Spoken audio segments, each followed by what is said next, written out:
ауруларды анықтау мақсатында немесе жаңағы чекап өткен кезде өте маңызды анализдердің бірі ол бізде общий анализ крови немесе жалпы қан анализі деп айтылады.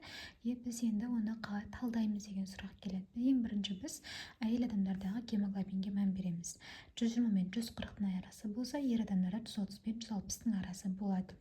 Келесі гематокрит 36 мен 42 болса, ер адамдарда 40 пен 48-ді көрсетеді. Қан қоюланған кезде бұлар немесе су аз ішкен кезде өзгерістер болуы мүмкін, және де анемия кезінде кейде өзгерістер көрінеді. Эритроцит 3-7 мен 4-7-ның арасы немесе 3-7 мен 4-9 деп айтылады, яғни қай жердегі анализдің аппаратына байланысты өзгеріп отырады. Ересек адамдарда, яғни ер адамдарда 4 пен 5-1-дің арасына дейін болады. Енді цветной показатель түстік көрсеткіш деп айтылады.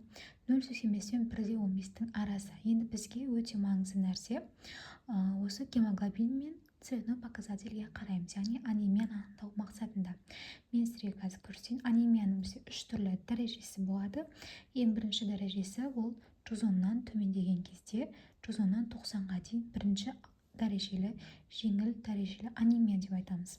Екінші 89 пен 70-тің арасы, үшінші 69-дан төмен кезде ауыр дәрежелі анемия деп айтылады. Енді біз цветной показательге келетін болсақ, цветной показатель ол түстік көрсеткіштің маңыздылығы. Егер ол төмендейтін болса, ол железа дефицитіне анемия кезінде, ал жоғарылайтын болса, ол керісінше В12 тапшылықты анемия кезінде көрініс береді. Яғни макроцистарлы немесе микроцистарлы деп айтамыз, төмендеп жоғарылағанына байланысты. Яғни сіздер тек қана гемоглобинге қарап қойып кетуге болмайды, анемия жоқ деп. Кейде ол скрытие анемия латентті кезде осы цветной показательдер, MCV, MCRS, MCRC деген сияқты өзгерістер көрінетін болады. Келесі ретикулоциттер 0,2 мен 1,2-ның арасы. Ең біріншісі анемияның үйінде жүрген кезде осы ретикулоциттердің саны жоғарылап бастайды. Келесі тромбоциттер қанның қоюлығына, сұйықтығына, жалпы қан кетулерді анықтау мақсатында көрініс береді. Кейде кейбір деректер 150-ден бастап 400-ге дейін деп те көрінеді. Яғни жаңа айтқандай аппараттың өлшеуіне байланысты ол кезде жанына жазып қояды.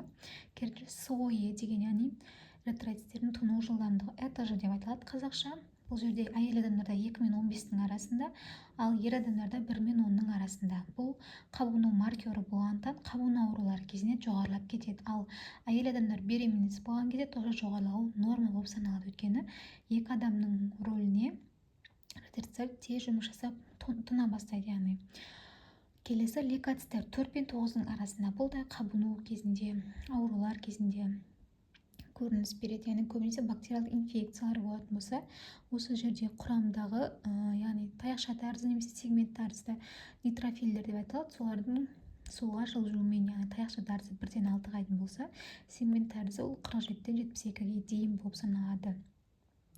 Яғни бұлардың жоғарылауы суға жылжыған кезде таяқша тәрізді бактериялық инфекция кезінде лейкоциттің, таяқша тәрізді гранулоцит, яғни нейтрофильдердің жоғарылауы байқалады. Келесі эозинофилдер 0 мен 5-тің арасы болу керек. Эозинофил бізде аллергиялық реакцияны көрсетеді, немесе ағзада құрттар болатын болса, жалбы болатын болса, бұл эозинофилдер жоғарылап кетеді. Яғни мес жасушалар иммуноглобулин Е тоже тапсыру қажет болып саналады. Келесі базофилдер 0 мен 1-дің арасы.